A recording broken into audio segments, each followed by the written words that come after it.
It's far more serious, and the president, during the White House Correspondents' Dinner, was ordering the takedown of Osama bin Laden. However, the American people are scared. They've seen the beheading. They know about the terrorism. Is the president showing the concern he should for the American people? Well, I hope that he is, and I hope that it's just an optics problem. But what I hope that the president would do is review the series of grave errors that he's made, which has led up to the situation that we were in, not leaving a residual force behind in Iraq, which he could have done and bragged about the fact that we didn't during the 2012 campaign, overruling his entire national security team, as reported by Hillary Clinton when they recommended stepping up and giving aid and assistance to the Free Syrian Army in Syria. A number of the fact that he said he announced that Bashar Assad had crossed a red line and he was going to attack, and we all know he reneged on that, which destroyed American credibility in the region. There's a series of mistakes that I hope that the president realized, which has led us to his Secretary of Defense and Chairman of the Joint Chiefs finally recognizing that this is a direct threat to the United States of America. I know this is also not a game. This is not a big I told you so. But in 2008, when you said that we'd need to leave troops in Iraq for a very long time, you got mocked by President Obama, candidate Obama, and by candidate Hillary Clinton. You were the one that wanted to take care of the Free Syrian Army and to arm them. And again, that was dismissed. So tell me, what is your strategy today in light of where we are? First of all, if the president will develop a strategy, we'll support it. So far, there is no strategy, but there's four things we need to do immediately. One is to have a reconciliation between Sunni and Shia in Baghdad with the new government. Give military aid to the Kurds who are using old Russian equipment. The Peshmerga will fight and fight well, but they need the equipment to do it. Massively increase our assistance to the Free Syrian Army, and airstrikes that go to Syria, because there is no boundary between Syria and Iraq today. And we have to do it hard, and we have to do it often, and incrementally is not the way to do it. Now, ISIS has threatened the United States. They have carried out its threat against James Foley, which many of us have seen on a video or seen the pictures of, and it is absolutely, beyond words. Do you think that they're here in the United States? Because, and I don't want to be an alarmist, but I've seen what they've done. Well, could I mention that I have been now named as ISIS as the #1 enemy and crusader, and I'm extremely proud of that in their online propaganda.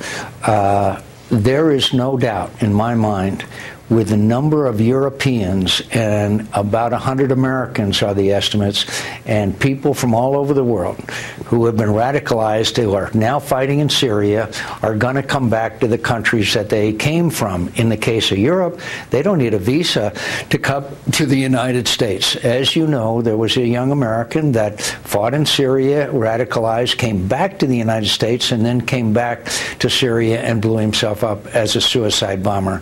That should ring alarm bells throughout our intelligence community, and I think is probably one of the factors that has caused for this dramatic turnaround by our Secretary of State and Chairman of the Joint Chiefs of Staff. For years, I've been arguing with the Chairman of the Joint Chiefs of Staff that we ought to take the strategy, or at least the position, they have no strategy, the policy that they are now viewing as the appreciation of this threat to the United States of America.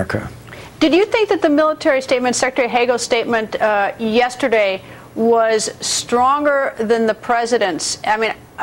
About this, did you get that sense?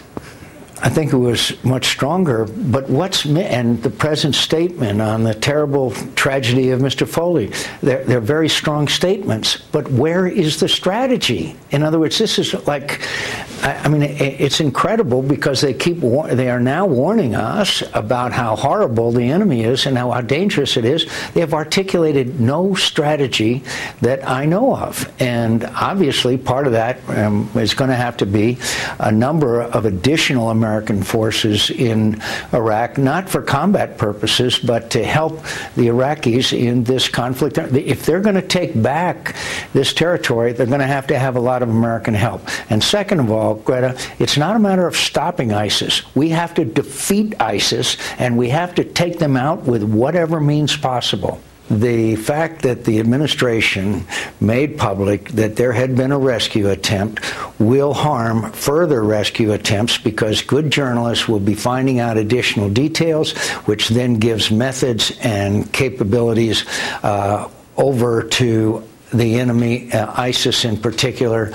So further rescue attempts will be complicated and more difficult because this administration, for whatever reason, whatever motive, made it known that they had made an attempt to rescue these people. And it is not a valid excuse to say that news organizations were on the story. We could have denied it.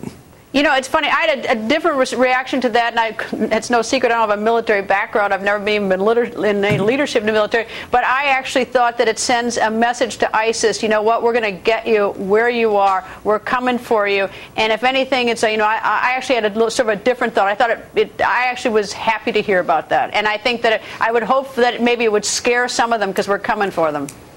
The best way to send a message to ISIS is through ordnance dropped on their heads and blowing them to smithereens, blowing them straight to hell where they belong. Well, of course, there's also the fact that our intelligence was so bad is that we showed up when nobody was there, which is beyond me, the intelligence gathering that could happen. But anyway, I'm taking the last word on that. Senator, nice to see you. Thank you for joining us. Thank you, Greta.